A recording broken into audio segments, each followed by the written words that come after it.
Mga katrops, welcome back ulit sa aking channel, Sports React PH. At ngayon nga ay pag-uusapan natin ang balitang nagalit nga na po si Jaylen Brown sa Team USA. Pag-uusapan na rin nga natin dito sa ating panibagong video ang balitang posibleng pagkuha pa ng Los Angeles Lakers kay Malcolm Brogdon. Ang video ngang ito mga katrops ay inihatid sa inyo ng 1xBet, ang #1 legit betting site na pwede kang kumita ng pera kahit nasa bahay ka lang. Mag-register lamang sa link sa baba at gamitan ng ating promo code at maaari ka na makakuha ng 7,000 pesos bonus sa una mong deposit. At yes, dito nga po ay hindi ka mabuboring gayong marami kang games na pwedeng pagpilian.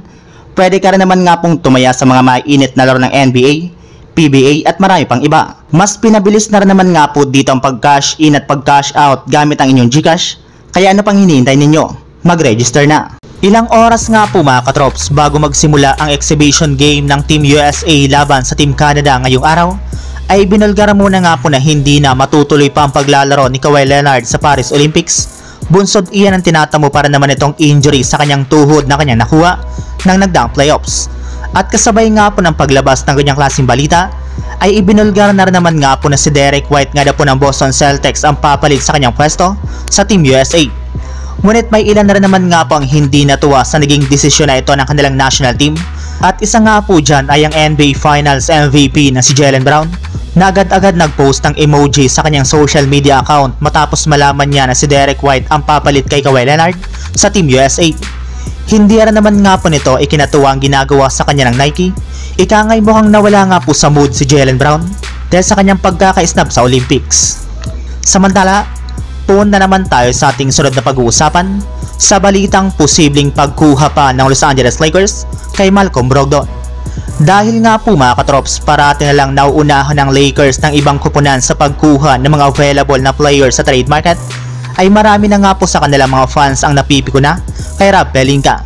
Kaya ngayon nga po na meron na naman ngang nagbukas na bagong oportunidad para makakuha sila dito ng bagong player. Sa pagiging available na nga po ni Malcolm Brogdon sa trade ay may ilan na nga po nagsasuggest na kunin na nga po nila ito sa lalong madaling panahon.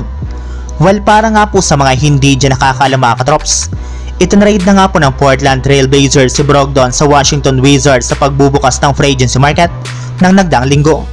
At base nga po sa kalalabas pa lang na balita ngayong araw, gagawin ulit nga na po itong available ng Wizards sa trade sa mga susunod na araw. At gusto nga po nila na makakuha dito ng ilang mga players at draft picks na kapalit nito. Kaya dahil nga po dyan ay meron na nga pong malaking oportunidad ang Lakers na makuha si Brogdon at magkaroon ng kanilang kauna-unahang bagong player ngayong offseason. So yun lang mga katrops, ang handog kong story ngayong araw.